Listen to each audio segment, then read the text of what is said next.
What's up, guys? Welcome back. I just popped, that was gross. Just popped a fresh pouch. I'm ready to party. So this episode is going to be about strength training for hunters. I put out a question prompt on the Human Predator Pack Mule Instagram story yesterday. Yesterday was May 28th. I'm sorry. If you don't follow us on Instagram yet, it is at Human Predator Pack Mule.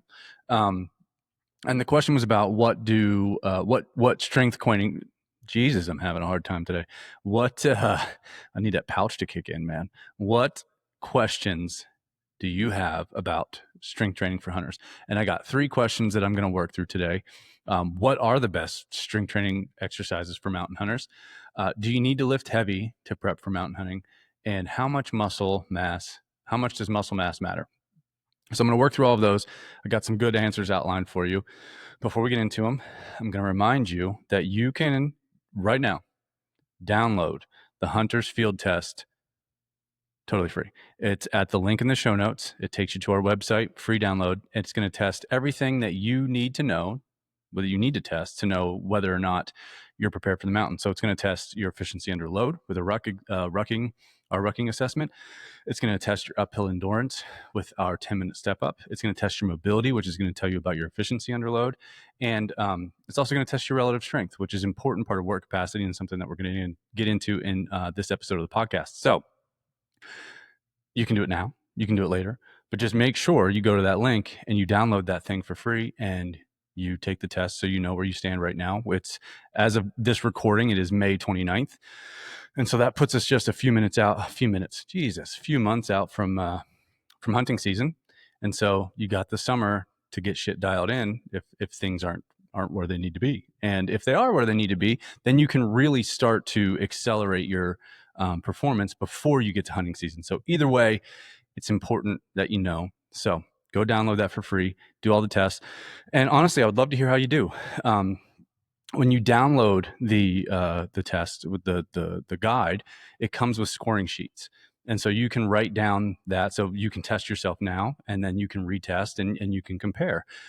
Now, here's the thing. I would love to know how you do. So download it, fill it out, send me a picture or whatever, email it to me, todd@humanpredatorpackmule.com, because I'd love to hear how you make out when you take the test. And I'd also offer you some general guidance on maybe what you could approach next if you need some help. So go ahead, go download that now or after the podcast and figure out where your point A is right now so you can get to the point B you want to get to before hunting season. So let's get into the questions. We'll start with the first one. What are the best strength training exercises for mountain hunters? Well, I'll start by saying there are some staples. There are some things that you want to do to make sure that you train the specific, we'll say, joint angles and movements that you would do when you're going uphill, when you're going downhill, when you're side hilling, when you're stepping over boulders, stepping over logs, stepping up onto boulders, stepping down from boulders. There are things that you want to do to prepare your legs to be able to do that. Now, it depends on where you're at in the process. So one of the things that is very important for everyone, for us as humans, to maintain our capabilities is relative strength. Now, relative strength is how strong you are relative to your body weight.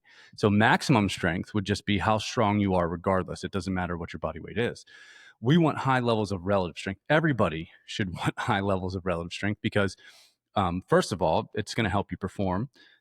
It's also going to help keep you healthy if you train with good form and you don't give yourself too much stress. And third of all, it promotes longevity. Maintaining strength over time, we know, helps us continue to maintain our health span into our later years. So we want relative strength. Now, if your relative strength is lackluster, we test the relative strength in the Hunter's Field Test using a front squat assessment. We test it in multiple ways in the backcountry readiness assessment that our clients actually do when they come in for the backcountry ready program or for the fully guided program. We use different tests, and we start with a deadlift test because deadlifting is the best strength ceiling raiser that we have because it recruits more muscle mass than any other exercise. So it coordinates your muscles and your nervous system better than any other exercise and gets you to generate more force. So it gives you more force production, which is your strength. That's essentially what it is. So coordinating your nervous system better and recruiting more muscle mass allows you to build strength more. So if you're not very strong and you need to get stronger, deadlifting is absolutely going to help you improve your uphill performance because it improves your relative strength. Now, the way that we look at it, until your deadlift is strong enough, you deadlift to build strength and you squat to maintain your range of motion and mobility and strength through range of motion. So in the early stages, it helps to load your deadlift more heavily while you maintain your squat with other movements and don't worry about it loading it so heavily, because we want to push that strength ceiling. When we get to the point where your deadlift is strong enough and we can just maintain it, then we really start to shift more towards squatting, and squatting in various forms. So that means rear foot elevated split squats, which is something we use a lot.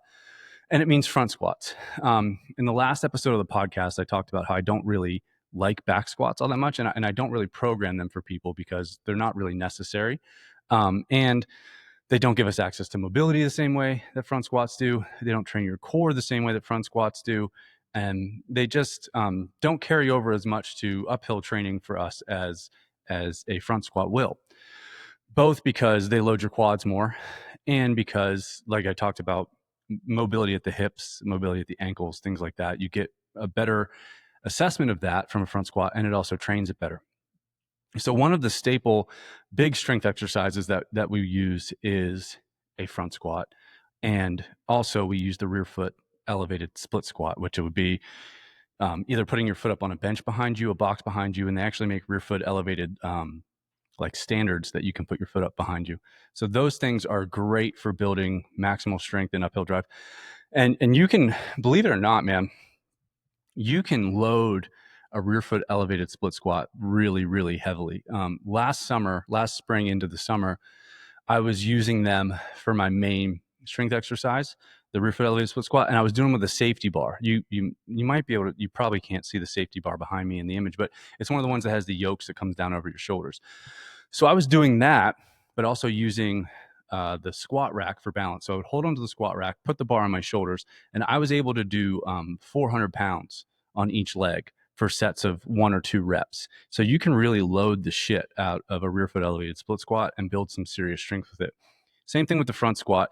The front squat I like because of the core activation and training the anterior part of your core, which is really important just for a lot of reasons, just for human reasons, but also to counteract all of the stress that we get from rucking and packing and things like that, but putting the stress on our back. So having a stronger anterior core is going to help to keep your back healthier. And that's one of the reasons that I really, really like front squats. So front squats, rear foot elevated split squats, loaded in different ways. So we load them with dumbbells or kettlebells at the side. We load them with a front rack, like a barbell in the front rack. We load them with the safety bar. All of those are going to be great for creating uphill drive. Now, we like squatting variations, not only for the uphill drive, but they also train some control for downhill because they load the quad. So even if as you're lowering through the down phase of the lift, your quads are going to get some stress that are going to help you downhill. Now, we also do some specific exercises that eccentrically load the quads. Now, eccentric means lowering, the lowering portion of a lift, and that's when your muscles tend to get longer throughout the lift. The muscle fibers stretch. So that's important for downhills. And it's also just important for control. And so we do some specific exercises like single leg squats that help us do that because you have to lower slowly. We do eccentric emphasis squatting and split squatting. And we do some other step up and step down variations with a slow lower control that allow us to build that kind of control as for downhills and things like that. So anything that's going to load your quads in a way that you have to demonstrate control is going to be good for downhill strength. Now, we also have to think about odd angles and odd steps. So as we move into the preseason aspect of the year, so June through August, we're going to step up, step down, lunge in various directions, because when you're walking uphill, as much as we would like to just walk straight up the hill or straight down the hill, it's rare that happens. So we do lunge variations and step up variations and things like that, where we cross over or step laterally or anything like that. At this point in the year, it's important to really start working that kind of stuff in. It's not so important earlier in the year when our training is more general, but now as we get into the preseason and we want to be prepared for what we're going to do on the mountain, it's important that we start to do stuff like that. Otherwise, you'll be strong, but you just won't be as prepared as you possibly could be. So it's important to make sure that we're challenging our range of motion with strength and moving from odd angles and things like that, because that's what we're going to do when we get out on the mountain. So any of those kind of exercises. Another thing that we have to think about are hamstrings. So when we're marching uphill and we have a load on our back, our posterior chain, which is everything from our calves up to the back of our neck, gets loaded. And if you think about how sometimes when you're going uphill with weight on your back, you have a little bit of a lean to you. Now, you don't want to have an extreme lean. I mean, sometimes you have no choice if the weight's really heavy and you're packing out a critter or whatever. But even if with a lighter weight, you'll notice that you're leaning a little bit. And so that's going to put more stress on the hamstrings. So we need to train them to help us pull up the hill. And so we do that with things like single leg deadlifts. And we use the stability ball for leg curls a lot too, because it kind of replicates that pulling action. And then the single leg deadlifts do as well. But they also help us control our pelvis as we go back down the hill. And the single leg deadlifts will help with that and all that. So you have to train your hamstrings, at least with those two exercises, to be prepared. It doesn't have to be fancy. It just has to happen, because you just need resilient hamstrings and strong and hamstrings with endurance to be able to do that. And so when you look at it from a broad scope, it's everything that's going to help you drive uphill and control yourself downhill, and to do that from different angles. Those are going to be the strength exercises that are most important. We want to build relative strength. Once we have it with the deadlift and we're where we want to be, we can switch more towards squatting and do heavier squatting to replace the deadlifts and just maintain our deadlift. Because I'll give you an example. I hadn't deadlifted heavily since last summer. And just a few weeks ago, I've been mostly squatting because I've been a strong deadlifter for a long time. I've deadlifted over 600 pounds before. My max PR ever is 615 pounds at 203 pounds body weight. So I'm a strong deadlifter. I don't need to do a whole lot to push that lift right now for what I like to do. I like to hunt. I like mountains. I like hiking. I like stuff like that. So I'm strong enough with that lift. So I don't train it super hard anymore. But so I've been squatting. And so I came in, I did deadlifting for a phase of our max strength and aerobic power block. And at the end of that phase, I was like, well, let's just see where I'm at. And I didn't go heavy really at all throughout that phase. I don't even know if I did any sets over 400 pounds. And one day I walked in and just decided to test my 1 rep max for my deadlift. And I did 495. And so the only reason I didn't do 500 is because there wasn't enough room to fit the 2.5s on the hex bar that we have here at this gym. So you can maintain that strength really, really well through doing other stuff once you have it, but building it up front is hugely, hugely beneficial. And so I recommend people do that. And that's typically how we train folks in human predator pack mule, depending on where they are and the proximity to whatever it is that they might be doing. So that's what you want to look at when you're looking at the best strength exercises for mountain hunters. So question number 2, do you need to lift heavy to prep for mountain hunting? In the early stages, maybe not, because if you can build a lot of strength without lifting heavily until you need to lift heavily. But at some point, you're going to have to raise your strength ceiling if you want to continue to improve your performance and your resiliency. We talked about relative strength. Relative strength saves us energy. So the stronger you are while maintaining your body weight or even getting slightly lighter, the less everything that you do costs. So being strong is hugely beneficial. So you could say, well, I just train with kettlebells and I don't have anything heavy, and that's fine. And you can likely get away with that for quite a while. But if you want to really improve your performance and your longevity, being stronger is going to help you. I get this question a lot from people that mostly lift at home. I was actually just talking with a fully guided client about this earlier this week. And she was asking me about, what should she add to her home gym? And I think that's where a lot of people get stuck on this, is because they train at home. They don't want to have a bunch of equipment. They don't have the room for it. And I really think when it comes to lifting heavy for mountain hunting, and it ties into what we were just talking about with deadlifting, you can buy one piece of equipment that's going to make a big difference, and that is a hex bar. You can get them on Amazon, a decent one on Amazon, for like less than $200. So if you get that, and then you get some weight plates for it, hell, you could probably find them on Facebook Marketplace. You have those two things, you can really start to push your strength without having a ton of equipment. And so I think it's important. So if you want to improve your performance to the degree that you possibly could, if you want to maintain resiliency for this season and every season after, and promote your longevity, being stronger in a healthy way is going to help you. Now, I'm not saying that you should lift like a power lifter or anything like that, because I've done that. And I can tell you right now that it's not the healthiest way to lift. I beat the absolute piss out of myself. I watched other people beat the piss out of themselves just to be able to lift more weight. It was cool at the time, but for us as hunters, and us as outdoors folks, it's not that beneficial for us. Being strong is good.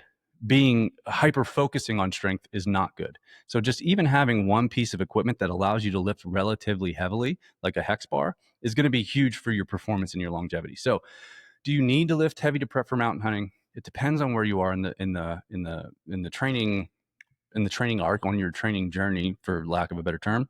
But even as you progress, or even early on, you should lift the heaviest that you possibly can that makes sense for you where you're at. So yes, I think you do need to lift heavy to be fully prepared for mountain hunting, because raising your relative strength is going to save you so much energy when it's time to go up the mountain. Don't hyper focus on it. Don't train it more than it needs to be trained, but you need to train it. You need to be strong. It's going to help you a ton. And then the third question, how much does muscle mass matter? Well, it matters more than you might think. Now, I don't think that we should be big, bulky bodybuilder type builds when we mountain hunt. I think that's actually detrimental. Because I can tell you, I've been 215, 220 pounds and big, and all it does is zap your energy. It doesn't help you. When I really started Western hunting and getting serious about it, I was about 210 pounds when I started. And I can tell you, since I've lost weight, I hang between 195 and 190 now, and helping other folks lose weight for mountain hunting and for backcountry hunting. It makes a big difference in your endurance. One thing to note, like everybody's very excited about VO2 max and things like that right now. By losing weight, you will automatically raise your VO2 max. So that's just something to keep in mind. So muscle mass matters, but we don't want to be huge. So carrying some muscle mass is protective. It's like armor, right? Because think about when you fall or whatever, but you're also more resilient to injury if you're carrying some muscle mass. So it also offers you more surface area for your nervous system to recruit for you to generate strength. So if you're, and I'm not saying that like you have to go outside of your natural build or anything like that, but adding some muscle mass to your frame if you need some is absolutely going to help you, both from a resiliency standpoint, both from an injury perspective standpoint, and just from like, it's different when you're, let's say, you're 175 pounds and you have some muscle on you. Carrying a pack goes a lot better than when you're 175 pounds of skin and bones or 175 pounds of skinny fat. It's going to be better if you have some muscle on you, right? So body composition does matter for performance, and it also matters for injury prevention and things that I mentioned before. But we have to think about this from another aspect as well, and that is longevity.